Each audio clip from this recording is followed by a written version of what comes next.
Hey coders, what's up? And welcome to this video. So today we're going to be creating this beautiful animation that you're seeing on the screen right now. So we're going to be using polar coordinate system to create this animation, and if you don't know about polar coordinate system, don't worry, I already have a video on how you can create animations using polar coordinate system.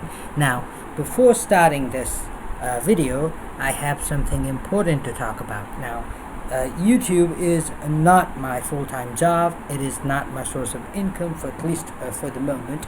So in order to continue to come up with this with these videos, I really need serious motivations, and I'm gonna get those motivations if I get enough I get enough reactions, I get enough engagements from you guys. So I hope you guys are gonna give me that motivation, that engagement, that going to pump me up and get myself coming up with these sorts of videos. So having said that, let's just get started with today's video. So in this video I already have this code for you guys.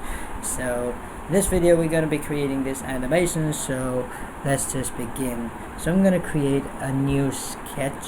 So this is our new sketch, and as usually we're gonna be writing the setup and void functions, which we do in all our videos. Void setup and void draw function, if I can type.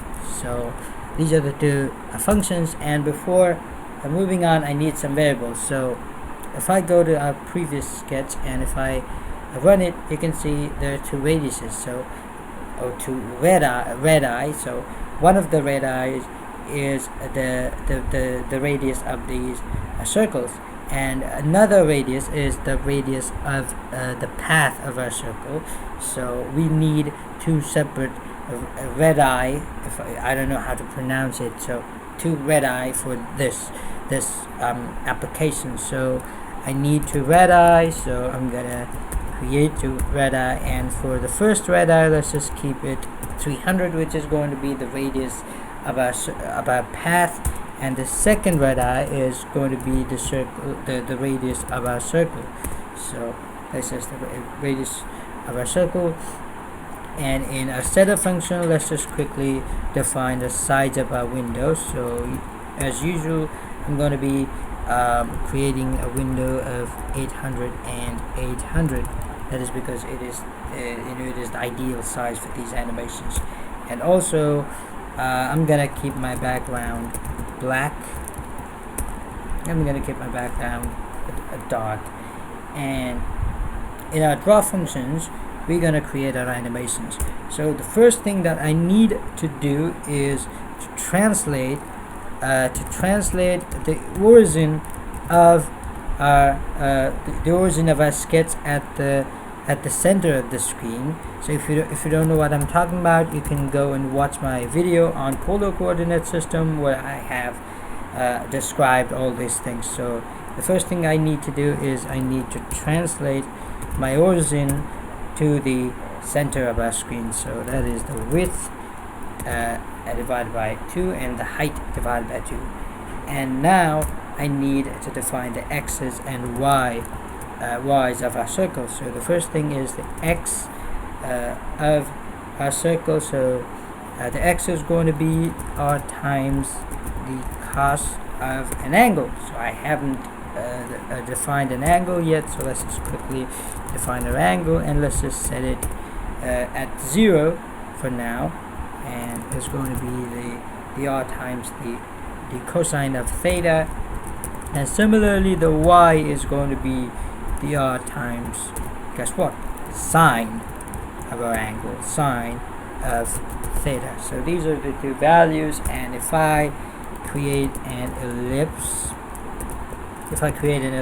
at x, y, and the radius, it's not actually the radius, it is the width and height of our circle. So it's not radius, it's actually the diameter of our circle. So it's going to be the smaller r and the smaller r.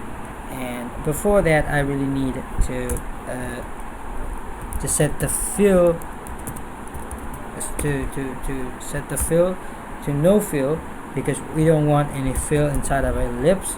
And I want to set the stroke to 255, so that's essentially going to be a white stroke, a white outline. And if I run it,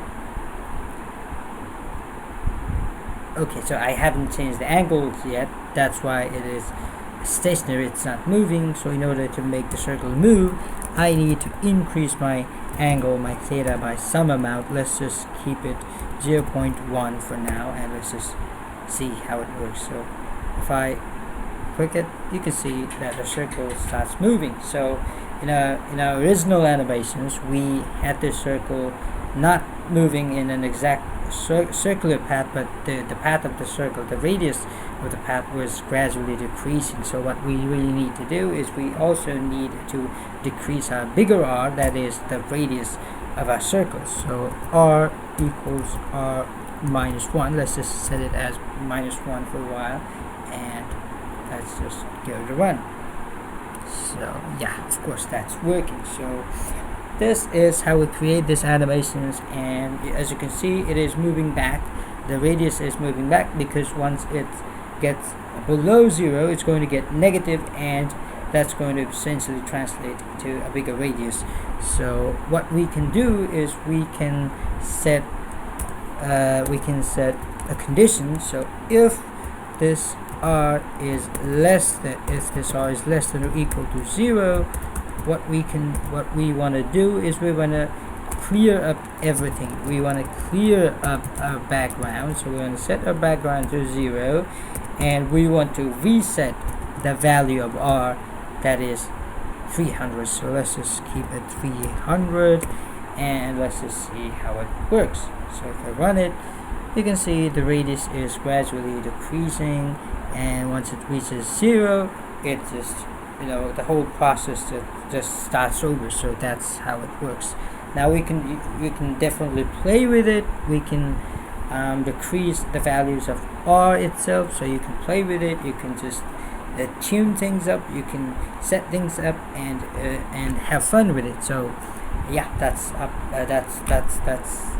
it for the video, and hope to see you in another interesting video. And until then, keep supporting me, keep motivating me, and happy coding.